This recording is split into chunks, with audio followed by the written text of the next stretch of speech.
Vote দেবে কেন, জনগণ ভোট দেবে কেন সেই জবাবদার আমি দিতে পারবো না।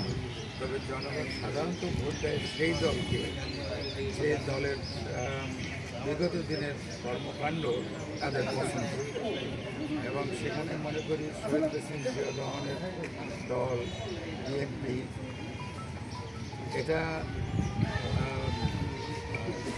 ঐতিহাসিকভাবে স্বীকৃত যে বাংলাদেশের প্রথম থেকে আজ পর্যন্ত যতগুলো দল ক্ষমতায় এসছে সবথেকে সুন্দর সময় ছিল শহীদ প্রেসিডেন্ট জিয়াউর রহমানের সময়, এবং উনি যে কাজগুলো করেছেন নিঃস্বার্থভাবে।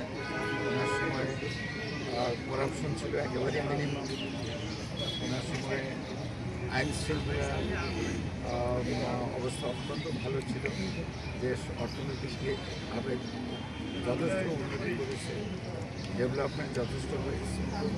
তবে সবচেয়ে সুন্দর যেটা ছিল জনগণ শান্তিতে ছিল, জনগণ শান্তিতে ছিল, তাদের উপরে রাজনৈতিক নির্যাতন ছিল, চুরি ডাকাতি কম ছিল। তো সেই সব কারণে ম্যাডাম খালেদা জিয়া যখন টেক ওভার করলেন উনি ওই লাইনেই কাজ করেছেন, এবং দেশে যথেষ্ট শান্তি শৃঙ্খলা ছিল, শান্তিতে ঘুমোতে পারতেন।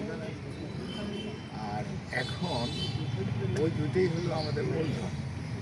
শহীদ প্রেসিডেন্ট জিয়াউর রহমানের সময়ের যে কর্মকাণ্ড, ম্যাডাম খালেদা জিয়ার সময় যে কর্মকাণ্ড, এটাই যেন তারেক রহমান এটার ধারাবাহিকতা ধরে যেতে পেরেছেন।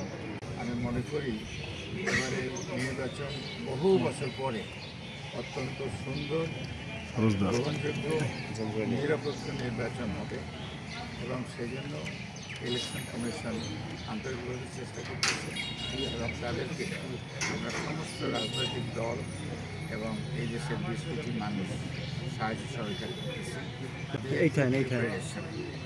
বিএনপি এখানে আমাদের 4 জন ক্যান্ডিডেট ছিল, নমিনেশন একজনকে দেওয়া হয়েছে, অর্থাৎ আমাকে দেওয়া হয়েছে, আর বাকি যে 3 জন তাদের সবার সঙ্গে কথা বলেছি। তাদের অ্যাটিটিউড আমি ভালো মনে করি, তারা আমাকে সাহায্য করবে বলে আমি মনে করি, এবং আমাদের অন্যান্য প্রিপারেশন যেগুলো মিটিং, মিছিল, উঠান বৈঠক ইত্যাদি ইত্যাদি মাশাআল্লাহ খুব সুন্দর চলতেছে।